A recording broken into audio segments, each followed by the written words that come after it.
ഈശംശായിക്ക് സ്തുതിയായിരിക്കട്ടെ.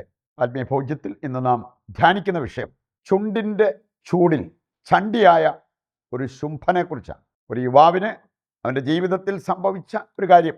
അവന് പങ്കുവച്ച ഒരു കാര്യം ഇതാണ്: എനിക്കൊരു പെൺകുട്ടിയെ ഇഷ്ടമായിരുന്നു, പക്ഷേ വീട്ടുകാർ കട്ടക്കലിപ്പിലാണ്. ഒരു കാരണവശാലും അവളെ എനിക്ക് കെട്ടിച്ച് തരില്ല എന്നുള്ള വാശിയിലാണ്. ഇനി ഇവളുമായിട്ടുള്ള ആ ഒരു അടുപ്പത്തിൽ അവൻ്റെ പഠനം കുളവായി, പ്രാർത്ഥനാ ജീവിതം താറുമാറായി.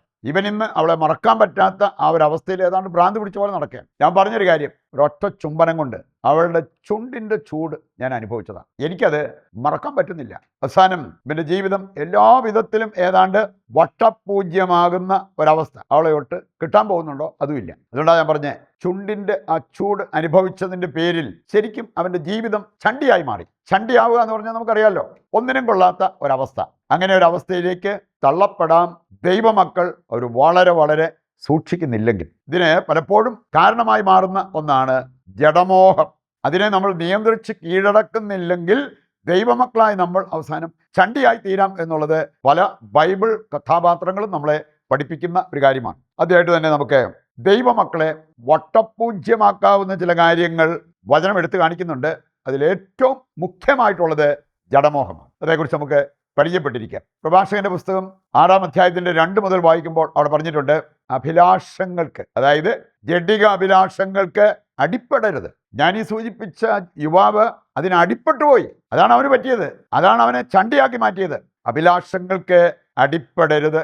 അവ നിന്നെ കാളക്കൂറ്റനെ പോലെ കുത്തിക്കീറും, നിന്റെ ഇലകൾ ഭക്ഷിക്കും, നിന്റെ ഫലങ്ങൾ നശിപ്പിക്കും, അവസാനം നീ ഒരു ഉണക്കമരമായി തീരും. ജഡിക അഭിലാഷത്തിന് അടിമപ്പെട്ടാൽ അവരുടെ ജീവിതത്തിൽ വരാവുന്ന നാശത്തെക്കുറിച്ചാണ് ഈ വചനഭാഗം നമ്മെ ഓർമ്മിപ്പിക്കുക. പ്രഭാഷകൻ തന്നെ 23-ാം അധ്യായം 16-ാമത്തെ വചനം കൂടി എടുത്താൽ അവിടെ പറഞ്ഞിട്ടുണ്ട്, ഈ ഒരു പാപം, അതായത് ജഡം ജ്വലിച്ചാൽ അവസാനം നമ്മുടെ ജീവിതം ചാരമായി മാറും. വരാതിരിക്കാൻ നമ്മൾ ശ്രദ്ധയുള്ളവരാകണം. ഉൽപ്പത്തി പുസ്തകം 20-ാം അധ്യായത്തിന്റെ 3-ാമത്തെ വചനം, അവിടെ അബിമേലെക്ക് അവൻ്റെ രാജാവായ അവൻ്റെ ദേശത്ത് അതീവ സുന്ദരിയായ ഒരാൾ വന്നിട്ടുണ്ടെന്ന് കേട്ടു. അവളെ തൻ്റെ കൊട്ടാരത്തിൽ എത്തിക്കാൻ പറഞ്ഞു.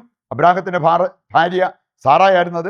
ഇനി അബ്രാഹാം ആളോട് പറഞ്ഞിരുന്നു, ആരെങ്കിലും ചോദിച്ചാൽ ഞാൻ നിന്റെ ആങ്ങളെയാന്നേ പറയാവുള്ളൂ, ഭർത്താവാണെന്ന് പറയണ്ട.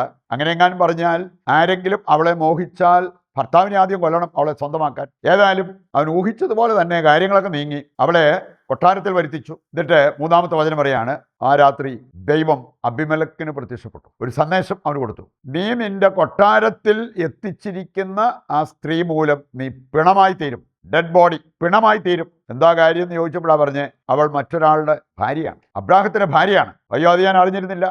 ഓക്കെ, അങ്ങനെയെങ്കിൽ അവളെ ഒരു പോറൽ പോലും ഏൽപ്പിക്കാതെ അബ്രാഹത്തിനെ ഏൽപ്പിക്കുക, എന്നിട്ട് അവൻ്റെ ആശീർവാദം വാങ്ങി വരിക. എങ്കിൽ നീ ജീവിക്കും, അല്ലെങ്കിൽ നീ പിണമായി തീരും. എന്നൊക്കെ ഇങ്ങനെ ഒരു ജഡിക പ്രവണതയ്ക്ക് ഒരുങ്ങിയപ്പോൾ അവനെക്കുറിച്ച് കർത്താവ് പ്രഖ്യാപിച്ചൊരു കാര്യം, നീ വെറും ചണ്ടിയായി മാറും. മാറാതിരിക്കണമെങ്കിൽ ഈ പാപത്തിൽ വീഴാതിരിക്കുക. ജെറമ്യാ 13 വായിക്കുമ്പോൾ അവിടെ ഒരു സംഭവം ഉണ്ട്, ഒരു ഒന്നിനും കൊള്ളാത്ത അരക്കച്ച.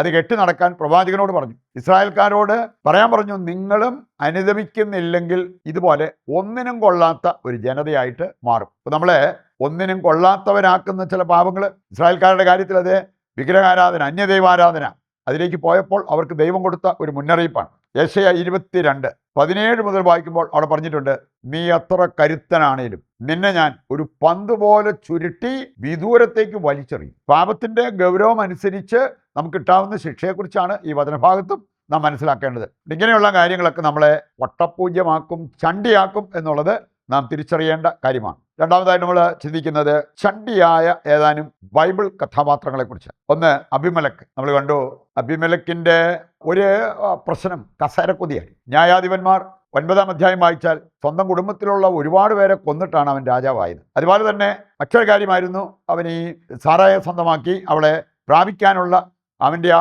ജഡമോഹത്തെ തൃപ്തിപ്പെടുത്താനുള്ള ഉദ്യമം. കഥ പറഞ്ഞു, അവർ കാര്യമായിട്ട് നീ മുമ്പോട്ട് പോയാൽ നീ വെറും ചണ്ടിയായിട്ട് മാറും. രണ്ടാമത്തെ ഒരു ബൈബിൾ കഥാപാത്രമാണ് സാംസൺ. അത് നമ്മൾ കാണുന്നുണ്ട്. ന്യായാധിപന്മാരുടെ പുസ്തകം 14, 15, 16 അധ്യായങ്ങൾ വായിക്കുമ്പോൾ ദൈവത്തോട് ചേർന്ന് വിശ്വസ്തനായിട്ട് വിശുദ്ധിയിൽ ജീവിച്ച സാംസന്റെ ശക്തി എത്ര വലുതായിരുന്നു. പക്ഷെ അവൻ ജഡമോഹത്തിന് തന്നെ വിട്ടുകൊടുത്തപ്പോൾ അവൻ അശക്തനായി മാറി. പരിതാപകരമായ ഒരവസ്ഥയിലേക്ക് അവൻ ചങ്ങലകളാൽ ബന്ധിക്കപ്പെട്ടവൻ്റെ കണ്ണ് ചുഴന്നെടുത്ത് പരിതാപകരമായ അവസ്ഥയിൽ എത്തി നിൽക്കുന്ന സാംസനെ കാണാൻ പറ്റും. സോളമന്റെ കാര്യം, മൂന്നാമതായി നമുക്ക് സോളമന്റെ കാര്യം നോക്കാം. 1 രാജാക്കന്മാർ 11 1ഉം 2ഉം വചനങ്ങളിൽ പറഞ്ഞിരിക്കുകയാണ്, അനേകം വിദേശ വനിതകളെ അവൻ പ്രേമിച്ചു. ദൈവം അരുതെന്ന് പറഞ്ഞിരുന്ന ചില ജനതകളിലേക്ക് പോലും അവന് കയറിപ്പറ്റി. ഇനി അവരെ ഭാര്യമാരാക്കാനായിട്ട് അവൻ കൊതിച്ചു. കാരണം അവരുടെ സൗന്ദര്യം. 11-ാം അധ്യായം 9 മുതൽ വായിക്കുമ്പോൾ ദൈവം 2 പ്രാവശ്യം അവന് പ്രത്യക്ഷപ്പെട്ടിട്ട് വാണിംഗ് കൊടുത്തു, അരുത്, നീ അനുസരണക്കേട് കാണിക്കരുത്. 11-ാം അധ്യായത്തിന്റെ 33-ാമത്തെ വചനം വായിച്ചാലോ, ഈ അനുസരണക്കേട് മൂലം അവൻ വിഗ്രഹാരാധനയിലേക്ക് നയിക്കപ്പെട്ടു ആ സ്ത്രീകളിലൂടെ. അവസാനം അതുമൂലം അവൻ്റെ രാജ്യം വിഭജിക്കപ്പെടുന്നു എന്നുള്ളത് നമുക്ക് കാണാൻ പറ്റും. ഒന്നിനു പുറകെ ഒന്നായിട്ട് അനർത്ഥങ്ങൾ അവൻ്റെ അനുസരണക്കേട് മൂലം അവൻ്റെ ജീവിതത്തിലേക്ക് വന്നതാണ്. 4ാമത്തെ വ്യക്തി ദാവീദ്. നമ്മൾ കാണുന്നുണ്ട് 2 സാമുവേൽ 11-ാം അധ്യായം. ബത്ശേബയെ പ്രാപിക്കുന്ന ഒരു കുളിസീൻ കണ്ടിട്ട് അവന് ഒരു ആകർഷണം തോന്നി.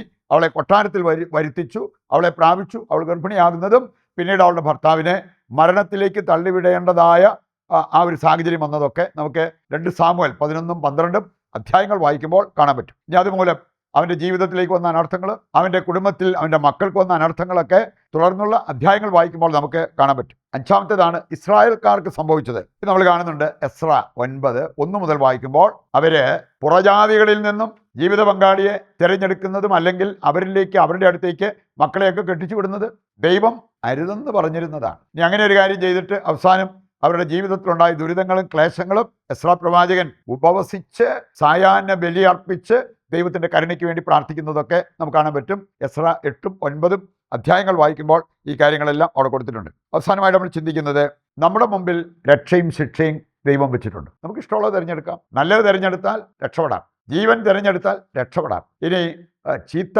പാപപ്രവൃത്തികൾ, പാപസുഖം അതാണ് തിരഞ്ഞെടുക്കുന്നത് എങ്കിൽ മരണം ഏറ്റുവാങ്ങേണ്ടി വരും എന്നുള്ളത് നിയമാവർത്തനം 30:15 വായിക്കുമ്പോൾ നമ്മൾ കാണുന്നതാണ്. അതിൻ്റെ വെളിച്ചത്തിൽ നമുക്ക് തിരുത്തേണ്ടത് തിരുത്തി ദൈവത്തോട് ചേർന്ന് നിൽക്കുവാനുള്ള തീരുമാനമെടുത്ത് ഇന്നിൻ്റെ എല്ലാ പ്രാർത്ഥനാ നിയോഗങ്ങളും കർത്താവിൻ്റെ കരങ്ങളിൽ ഏൽപ്പിച്ച് ശിരസ് നമിച്ച് ദിവ്യകാരുണ്യത്തിൻ്റെ ആശീർവാദം സ്വീകരിക്കാം.